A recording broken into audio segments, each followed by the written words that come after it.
Following your meeting with the Bia board members, you told RT 61 News the context is well understood by the board members, and as I said, it's not a new fact. When you say it's not a new fact, Larry, can you specify who knew, what they knew, and when they knew about it? And I'd really ask you to be brief. You're wearing down the clock as far as I'm concerned, and fair play to you. Well, go ahead. Thank you for the compliment. Yeah. It's not my intention to wear down the clock. Yeah. I came here on a short notice invitation. Can you answer the question that I asked you? Who knew what?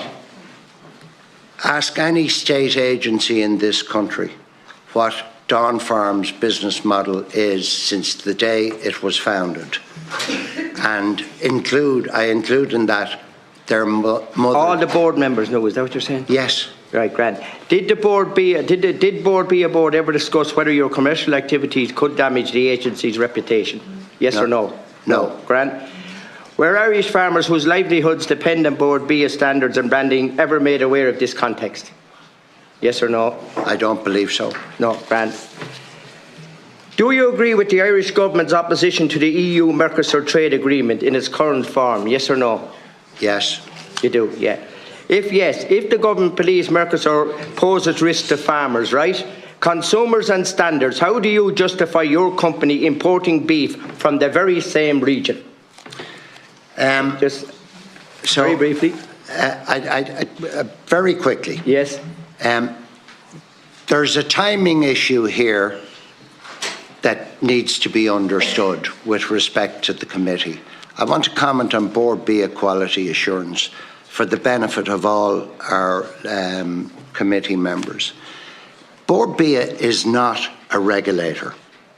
It's been interpreted in this committee today as a regulator. It is not a regulator.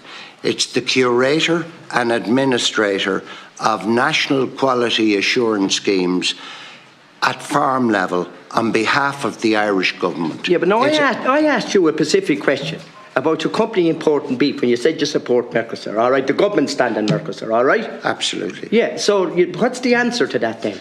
Like, you're going against everything what they said. The two issues are being conflated here. They're not. They disagree with bringing it in because of traceability. You're not going to answer the question, so I'm moving on. In hindsight, do you... Excuse me. I'm sorry. I'm quite entitled. I'm sorry. What then is the answer around the amount... No, you're asking me. I asked you a question. What then is the answer around Right, can I Irish ask you, Larry, in hindsight, do you accept that this situation has damaged trust? Huh? Given the opportunity to I gave him, I'm not asking 3 times, he's wearing down the clock. I said the questions were yes or no. Sorry no, and I have to say, you didn't answer the question, so I'm marking that not answered, right? In hindsight, do you accept that this situation has damaged trust in Board Bia, and do you believe that responsibility for restoring that trust rests with you?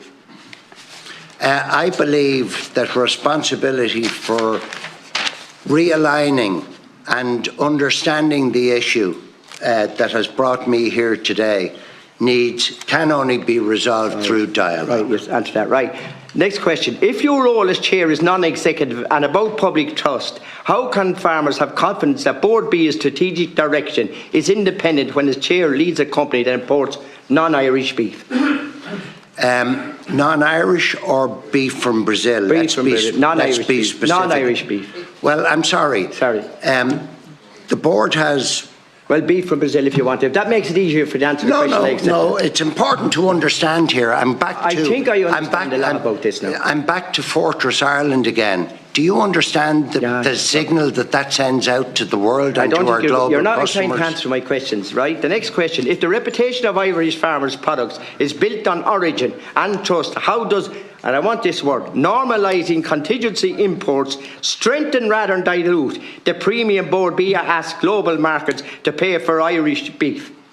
Sorry, I have to ask you that, Larry. And can I ask you, when this beef was coming in, it came in when Irish beef went up in price. That's my opinion.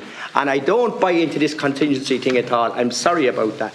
Can you guarantee that the Brazilian beef imported by your company meets equivalent standards to Board Bia quality assurance, which I am quality assured, all right, in relation to animal welfare, antibiotic use, growth promoters, traceability and environmental protections?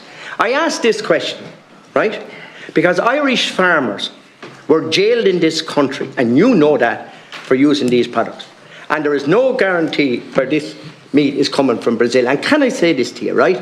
Like, if you want to use about contingency and all that, why did we not talk about Australia or somewhere like that? I'm only making the point here, right? Or New Zealand, because you know that this was at the very heart of Irish farmers after the Farmers' Journal and the IFA went out there and showed us in black and white what's happening. That's all I want to say. We're talking about an arrangement that was entered into for a minuscule amount of beef from Brazil, which long predates the issue that the Irish Farmers' Journal raised in November. No, sorry to say. Long can predates. I just say this to you? Can I just say this to you? The board Bia have really destroyed the hard work that I do to be traceable. That's all I'd say.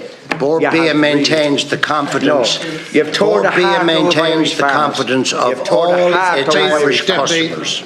And I'm one of them. Has the floor.